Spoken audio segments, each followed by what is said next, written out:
امم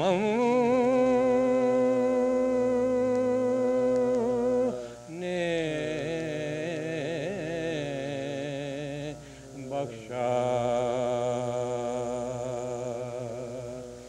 جب حر کا گناہ شاہ امم نے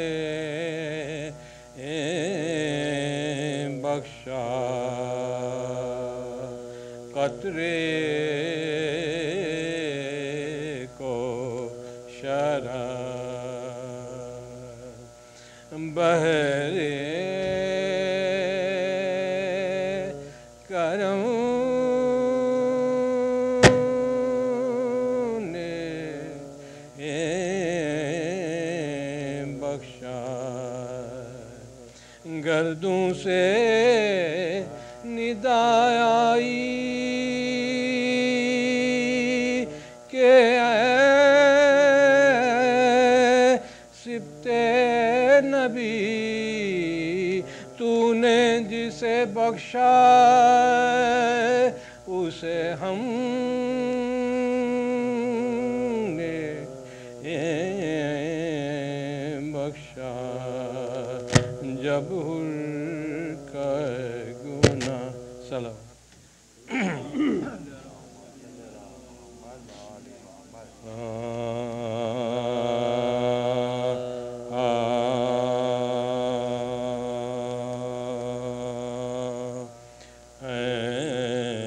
یہی ستوت باطل کے مٹانے والے ہیں یہی ستوت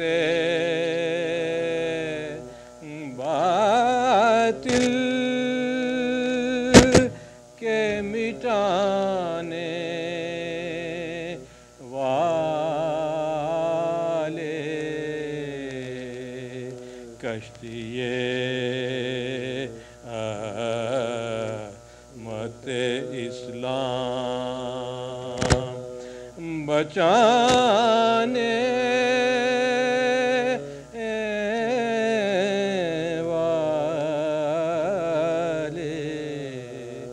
کربلا آج بھی کردار کا آئینہ ہے کربلا آج بھی کردار کا آئینہ ہے ایسے ہوتے ہیں محمد کے گھرانے والے ہیں یہی صلوات اللہم صلی علی محمد بارے دیگر صلوات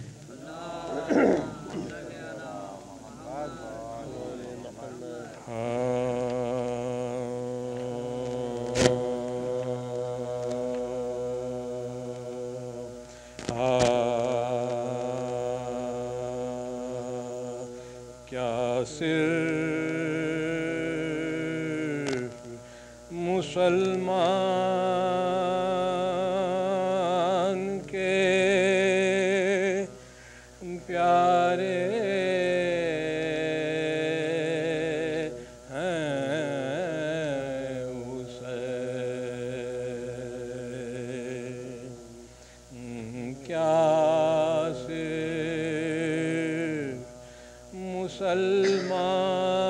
مسلمان کے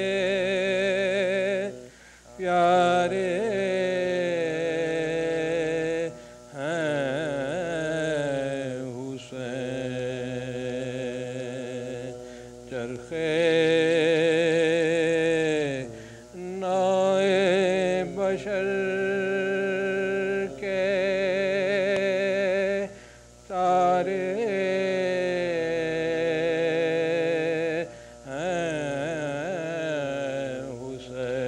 حسین انسان کو بیدار تو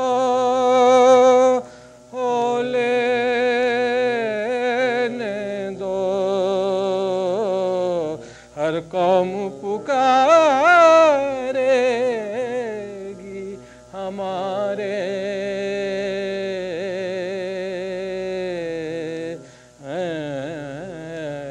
حسین کیا صرف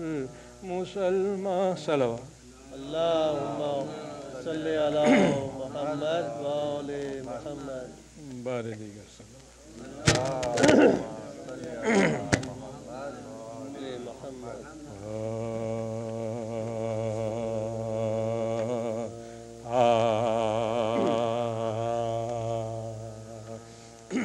وفا پر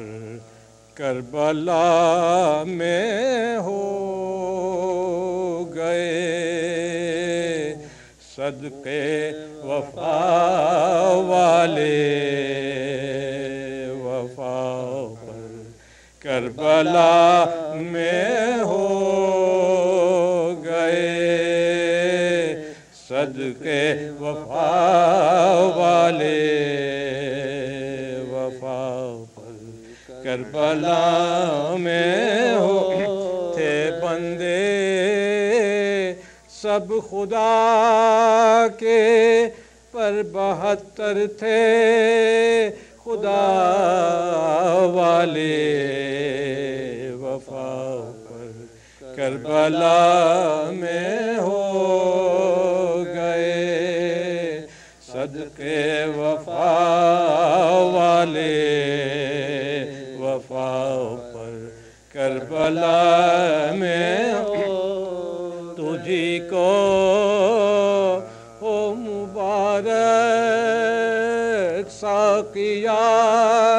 تجھ کو تیرا وعدہ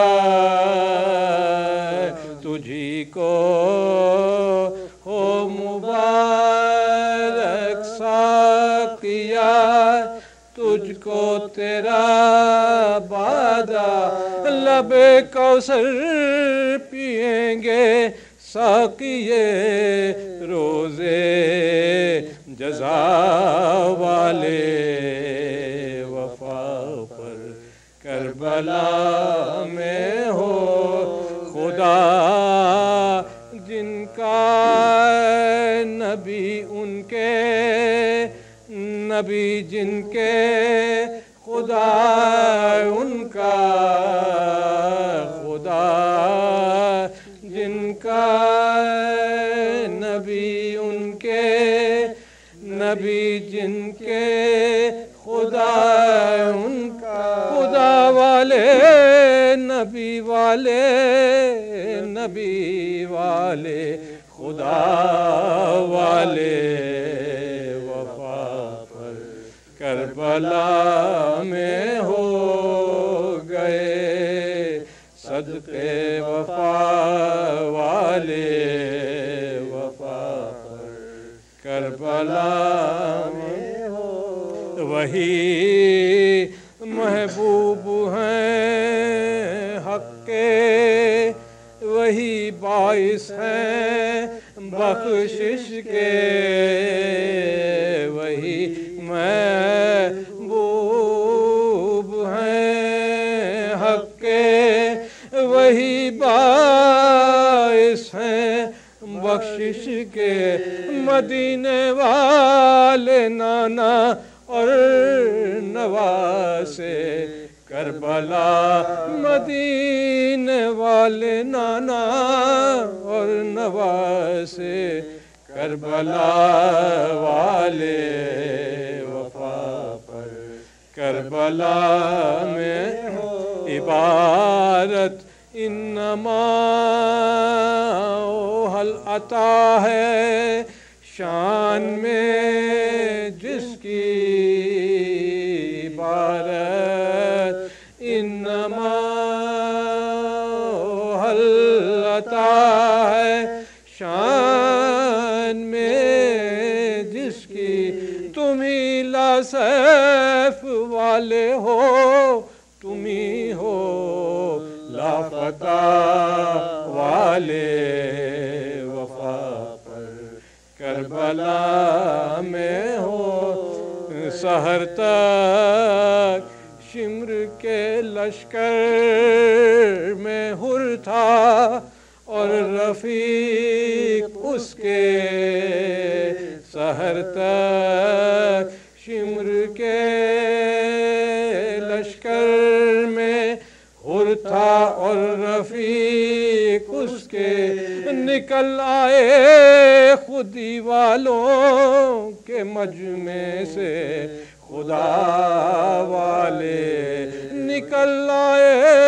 خودی والوں کے مجمع سے خدا والے، وفا پر کربلا میں ہو گئے، صدقے وفا والے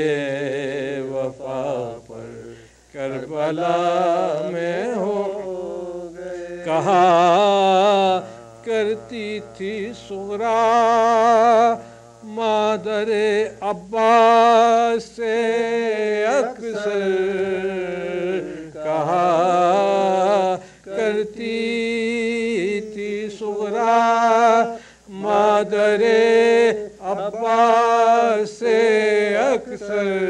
نہیں معلوم ہوں گے، نہیں معلوم کب ہوں گے میرے بابا وطن والے، وفا پر کربلا میں ہو، نہ ہوتا گلشن اسلام ہرگز پربہار ایسا، نہ ہوتا گلشن اسلام ہرگز پربہار ایسا، نہ اپنے خون سے گر سینچ جاتے کربلا والے، وفا پر کربلا میں ہو گئے، صدقے وفا والے وفا پر کربلا میں ہو گئے۔ سلام وَيَضَعُ الْمُسْتَكْبِرِينَ وَيُهْلِكُ مُلُوكًا وَيَسْتَخْلِفُ آخَرِينَ۔ اللہم انا نشکو الیک فقد نبینا وغیبت ولینا وکثرت عدونا وقلت عددنا وشدت الفتن بنا وتظاہر الزمان علینا، فصل وسلم وبارک علی عبدک ونبیک وحبیبک وصفیک نبی الرحمہ ومنقذ الامہ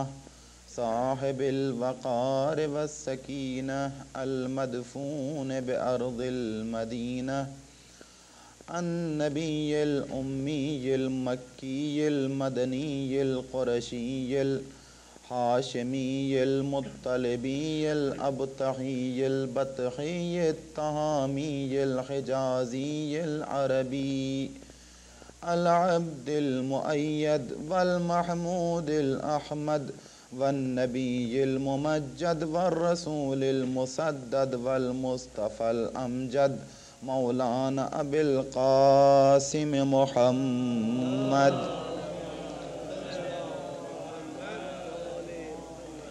وآلہ الطیبین الطاہرین المعصومین المنتجبین المنتخبین المظلومین، ولعنۃ اللہ الدائمۃ الباقیۃ القائمۃ الوافرۃ علی اعدائہم وغاصبی حقوقہم وقتلتہم ومنکری فضائلہم اجمعین، من لیلتنا هذه إلى صباح يوم الدين، أما بعد فقد صدق الله العظيم حيث يقول بسم الله الرحمن الرحيم لقد خلقنا الإنسان في أحسن تقويم. ایک صلوات پڑھیں بر محمد و آل محمد.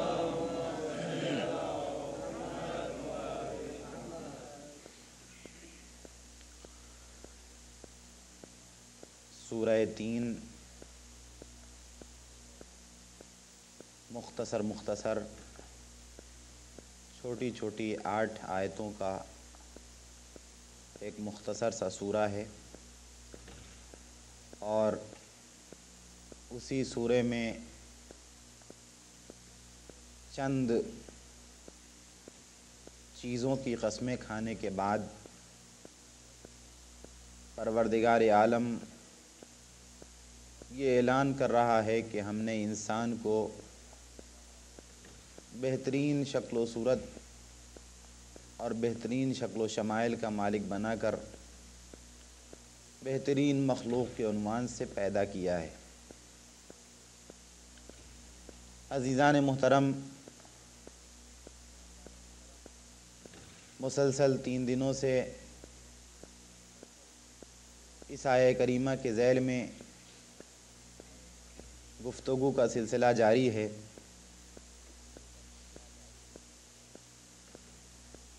کل تک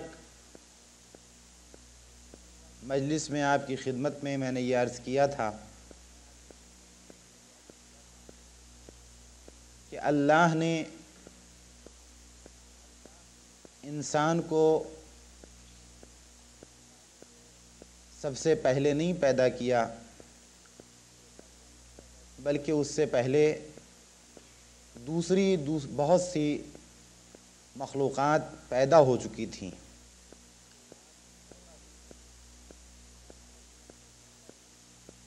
نباتات خلق ہو چکے تھے،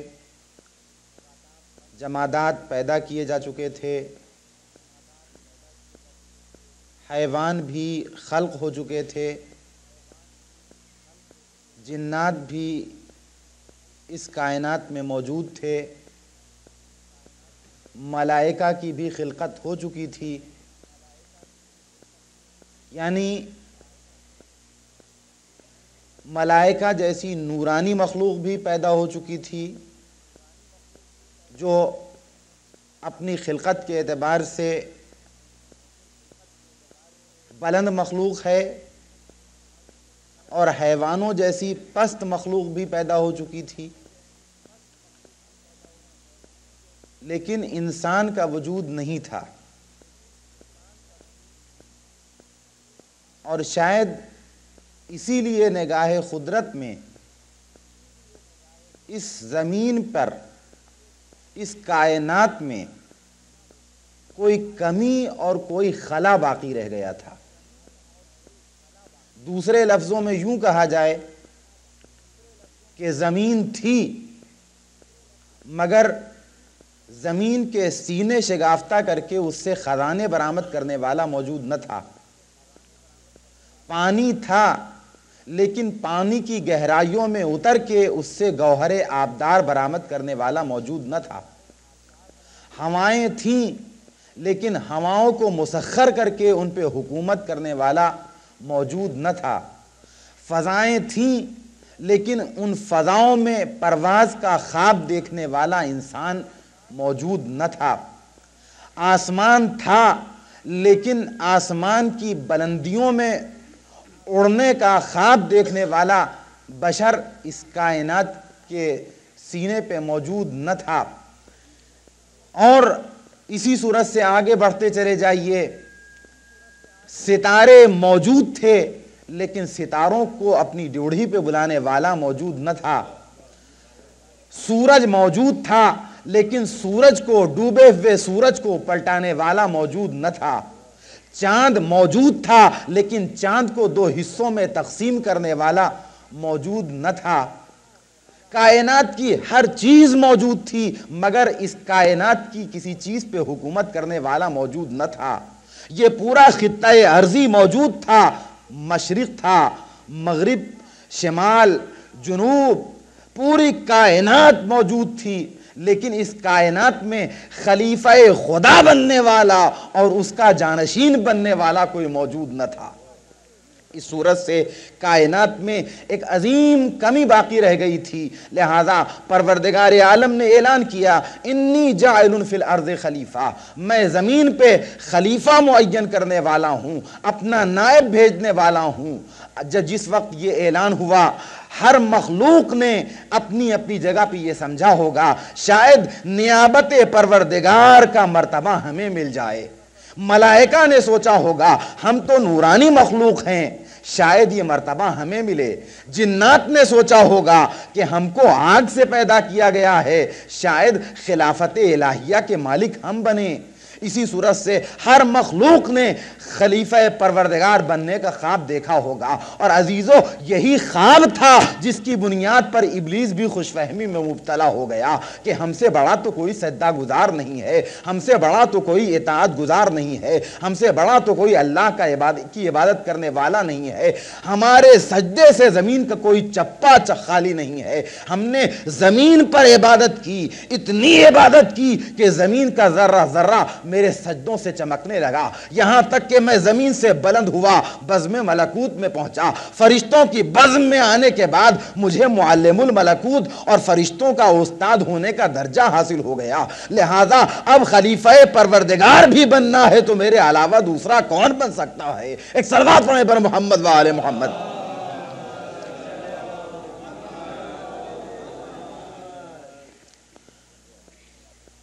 لیکن مشیت کچھ اور تھی، منشاء پروردگار کچھ اور تھا، اور منشاء پروردگار یہ تھا کہ میں ایک مخلوق پیدا کروں گا جو نہ ملائکہ میں سے ہوگی نہ حیوانوں میں سے ہوگی۔ ہاں وہ مخلوق ایسی مخلوق ہوگی کہ جو ہر ایک سے افضل بھی ہو سکتی ہے اور ہر ایک سے پستر بھی ہو سکتی ہے۔ چنانچہ میں نے کل تک کی مجلس میں آپ کی خدمت میں عرض کیا تھا کہ جب انسان کو بنایا تو کسی علیحدہ سے مادہ تخلیق کے ذریعے سے نہیں بنایا، یعنی کوئی میٹر الگ سے نہیں خلق کیا جس سے انسان کو وجود عطا کیا ہو۔ نور سے بھی انسان کو نہیں بنایا، آگ سے بھی انسان کو نہیں پیدا کیا، بلکہ مٹی سے انسان کو بنایا، مٹی سے خلق کیا جو پسترین درجے کی مخلوق ہے، اور اس کے وجود میں پروردگار عالم نے دوہری صلاحیتیں رکھی، ایک طرف نفس حیوانی رکھا اور دوسری طرف نفس ملکوتی رکھا، تاکہ انسان کی صلاحیتیں ابھر کے سامنے آئیں، اور نفس حیوانی اور نفس ملکوتی کو قابو میں رکھنے کے لیے انسان کو قوت دراکہ عطا کی، جسے ہم عقل کے نام سے یاد کرتے ہیں کہ یہ عقل ہوگی کہ جو دونوں کے درمیان توازن پیدا کرے گی، یہ عقل ہوگی جو حقیقت کی طرف انسان کی رہنمائی کرے گی، یہ عقل ہوگی جو انسان کو اچھائی کا راستہ دکھائے گی، یہ عقل ہوگی جو نیک اور بد کا فرق واضح کرے گی، یہ عقل ہوگی جو رحمان اور شیطان کے راستے کو سمجھائے گی۔ چنانچہ انسان کو عقل کا مالک بنایا، صرف نفس حیوانی نہیں عطا کیا، صرف نفس ملکوتی نہیں عطا کیا، بلکہ ان دونوں میں توازن پیدا کرنے کے لیے عقل عطا کیا، اور انسان کی ساری فضیلت کا راز، سارے کمال کا راز، سارے شرف کا راز عقل میں پوشیدہ کیا، عقل میں پوشیدہ کیا۔ میں فکری مراحل سے اپنی گفتگو کو گزارتا ہوا آگے بڑھنا چاہتا ہوں۔ ظاہر سی بات ہے کہ مجمع کے اعتبار سے، سامعین کے اعتبار سے، سننے والوں کے اعتبار سے موضوع کا انتخاب کیا جاتا ہے۔ مجھے آپ کی فہم پہ بھروسہ ہے، مجھے اطمینان ہے اس بات پہ کہ میں اشاروں میں بھی اپنی گفتگو کو جو فکری ہوگی مکمل کر سکوں گا، اس لیے کہ میرے سامنے پڑھے لکھے لوگوں کا مجمع ہے، باشعور افراد کا مجمع ہے، ایسے لوگوں کا مجمع ہے جو اس سرزمین پہ بستے ہیں کہ جہاں فکری باتیں ان کے سامنے آیا کرتی ہیں، اس طرح کے مسائل روزانہ پیدا ہوا کرتے ہیں۔ آج کا یہ دور ترقی کا دور ہے، آج کا یہ دور ایٹم کا دور ہے، آج کا یہ دور مشینی زندگی کا دور ہے، آج کا یہ دور فضاؤں میں اڑنے کا دور ہے، آج کا یہ دور مریخ کو مسخر کرنے کا دور ہے، آج کا یہ دور چاند پہ اپنی عظمت کا پرچم لہرانے کا دور ہے، آج کا یہ دور بشری عظمتوں کا دور ہے۔ تو مجھے یہ کہنا ہے کہ 1400 سال کا طولانی عرصہ طے کرنے کے بعد، اتنی ترقیاں کرنے کے بعد، جس راز کو یہ انسان آج سمجھا ہے کہ ہم افضل و برتر ہیں، قرآن نے 1400 سال پہلے بتایا تھا کہ ہم نے تم کو بلند بنا کے پیدا کیا ہے۔ صلوات پڑھیں پر محمد و آل محمد۔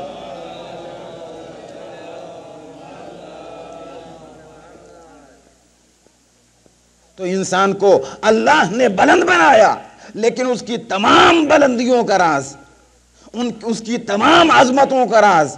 اس نے عقل میں پوشیدہ کیا،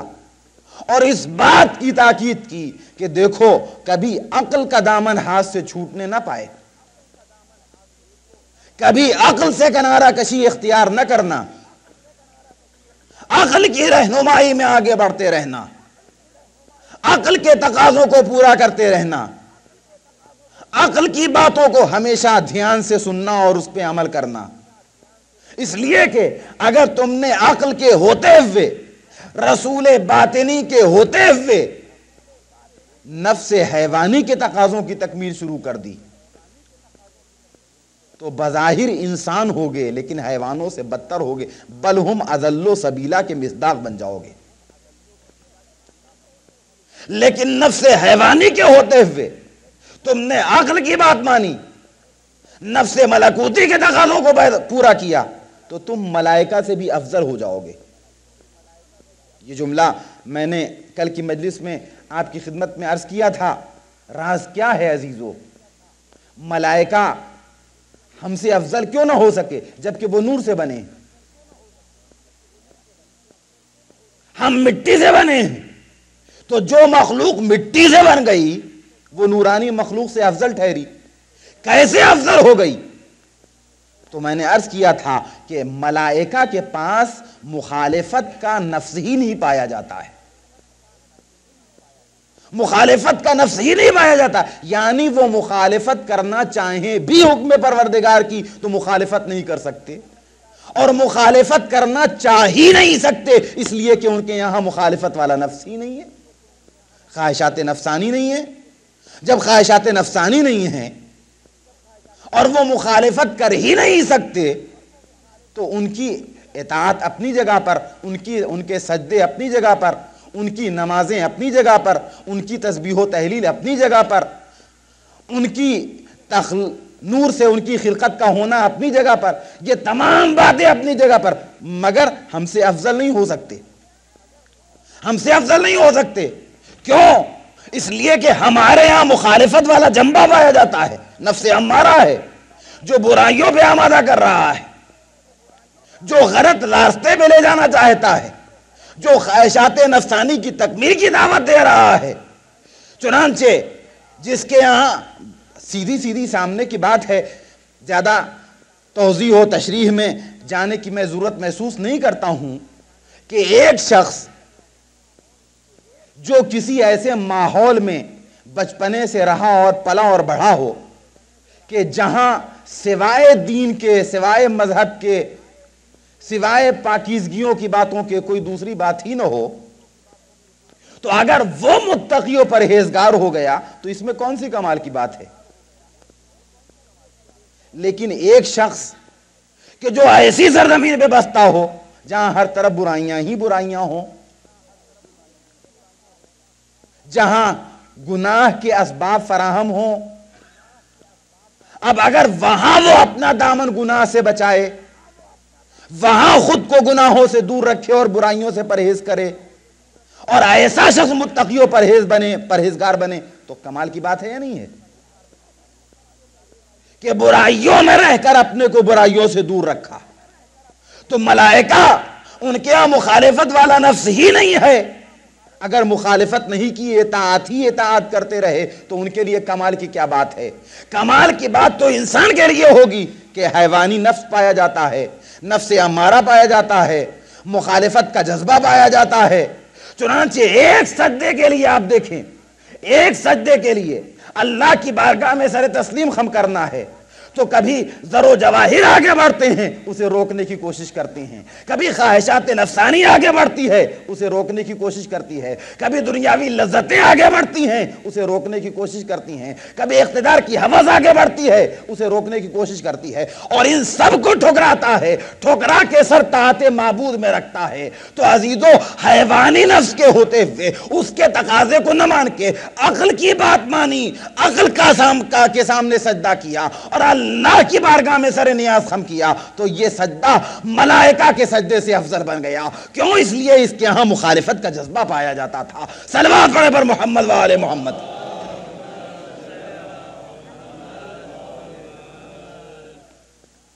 تو انسان کا تمام تر کمال یہ ہے کہ وہ عقل کے دامن کو ہاتھ سے نہ جانے دے، اور اسلام نے اس سلسلے میں بے انتہا تاکید کی ہے، اور ہر اس کام کو جو انسان کی عقل کو ختم کر دے، انسان کی عقل کو ختم کر دے، انسان کو عاقل سے غیر عاقل بنا دے،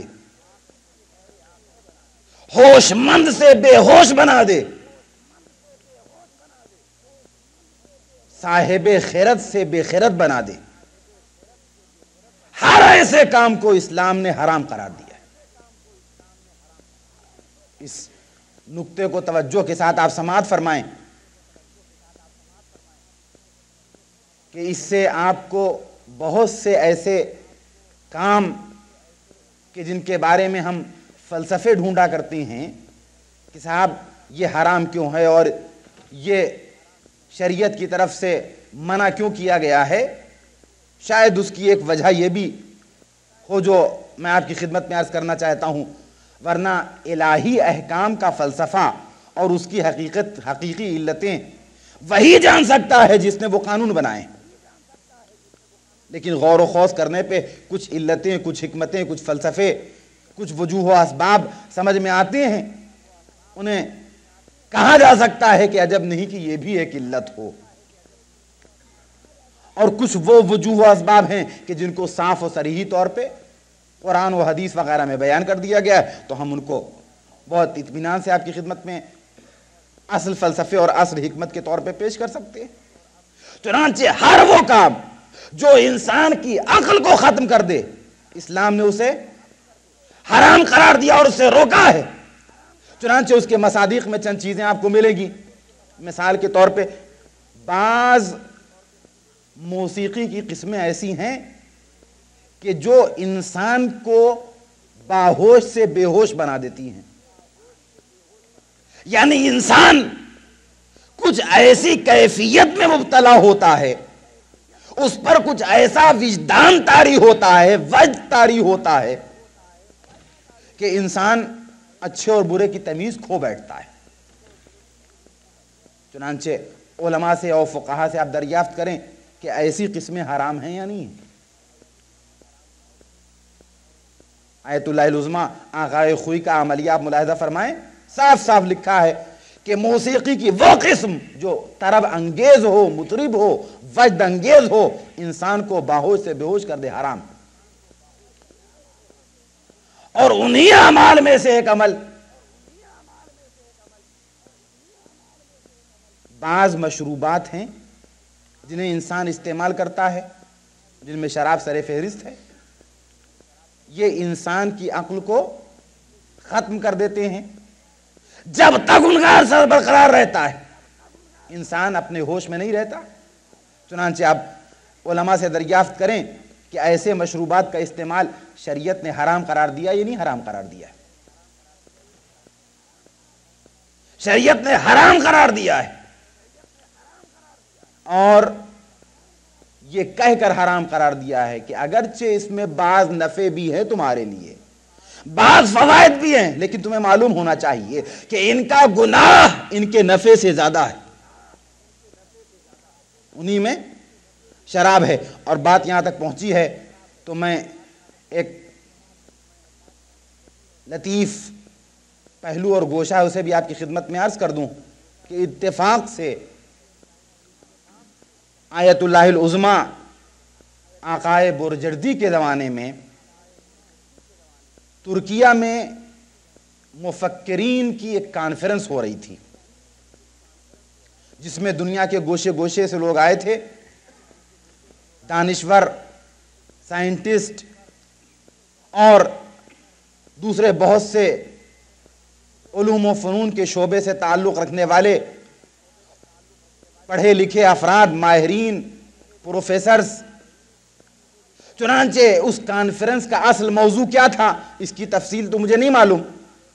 لیکن اس کانفرنس میں ایک موضوع یہ بھی اٹھایا گیا تھا کہ اسلام نے شراب کو کیوں حرام قرار دیا ہے۔ اس کانفرنس میں یہودی بھی تھے، عیسائی بھی تھے، دوسرے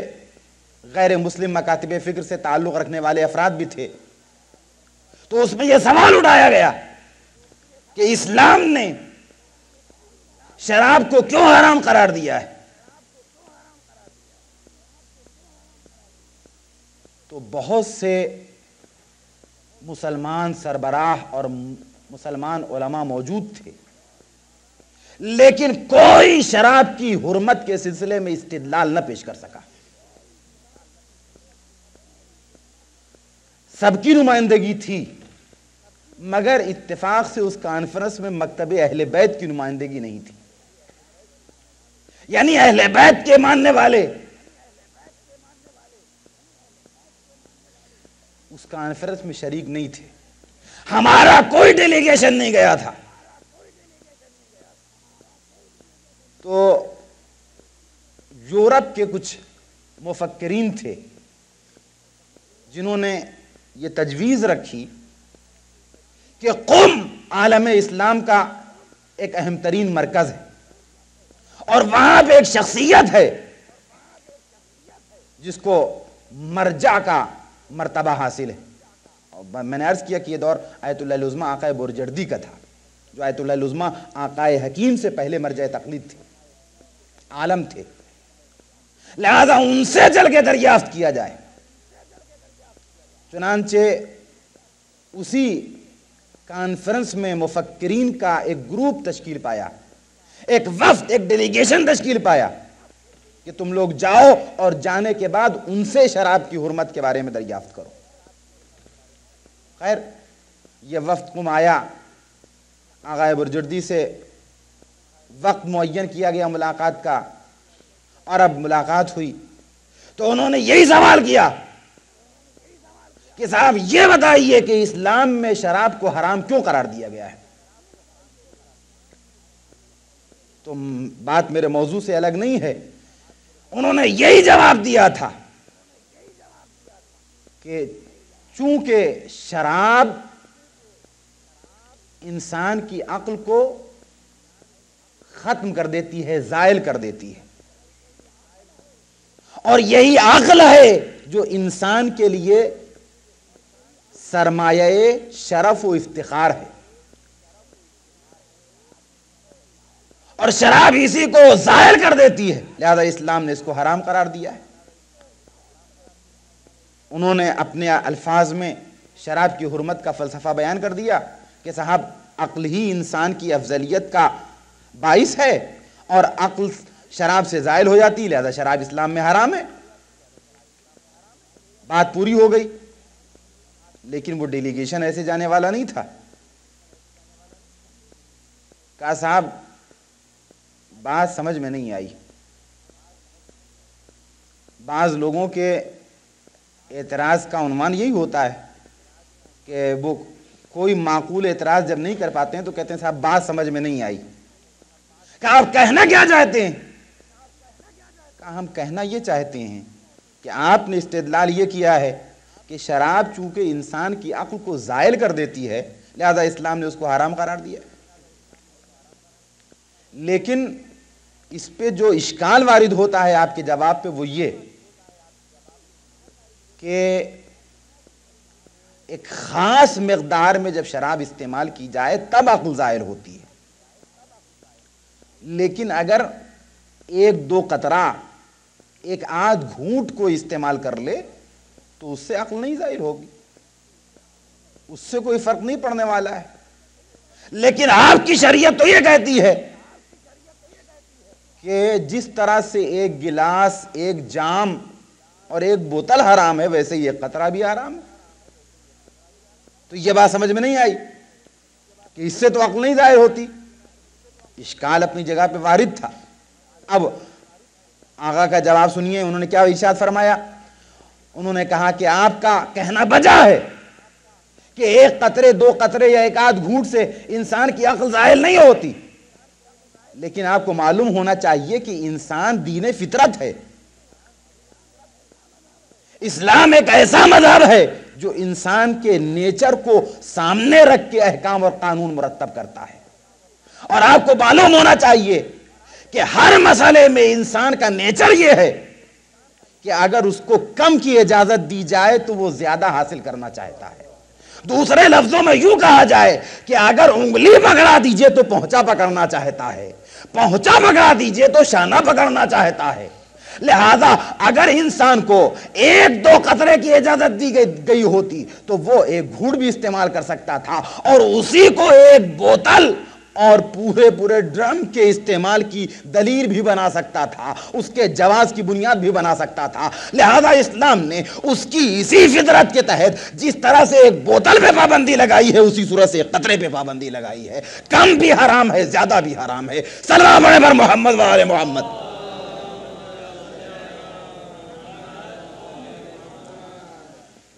تو چونکہ یہ مشروب انسان کی عقل کو ظاہر کر دیتا ہے، لہذا اسے شریعت نے حرام قرار دیا. اور صرف استعمال ہی نہیں حرام ہے عزیزان محترم، صرف پینا ہی نہیں بلکہ اس سے متعلق جتنے کام ہیں، بنانا حرام، رکھنا حرام، بیچنا حرام، بکوانا حرام، جتنے امور اس سے متعلق ہوں، اس سے روزی کمانا حرام، تجارت کرنا حرام، اور اس عمل میں شریک ہونا حرام. آپ غور فرمائیں بات کہاں تک جا رہی ہے. تو اتنی سختی سے اسلام نے کیوں پہرا بٹھایا ہے؟ تاکہ انسان کی عقل جو اس کے لیے سرمایہ افتخار ہے، جو کمال اور شرف تک پہنچنے کا ذریعہ ہے، اس پہ ایک ادنا ترین آنچ نہ آنے پائے. ایک سلام پڑھ دے پر محمد و آل محمد.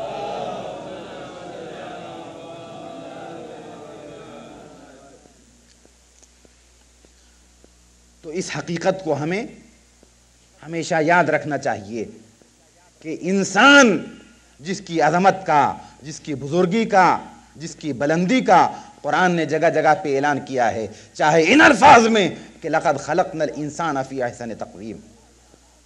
اور چاہے ان الفاظ میں کہ لقد کرمنا بنی آدم، ہم نے آدم کی اولاد کو مکرم، باشرف اور باعظمت بنا کر پیدا کیا ہے. جہاں پر جس اعتبار سے بھی اعلان ہو، ان تمام اعلانات میں راز صرف اور صرف انسان کی عقل ہے.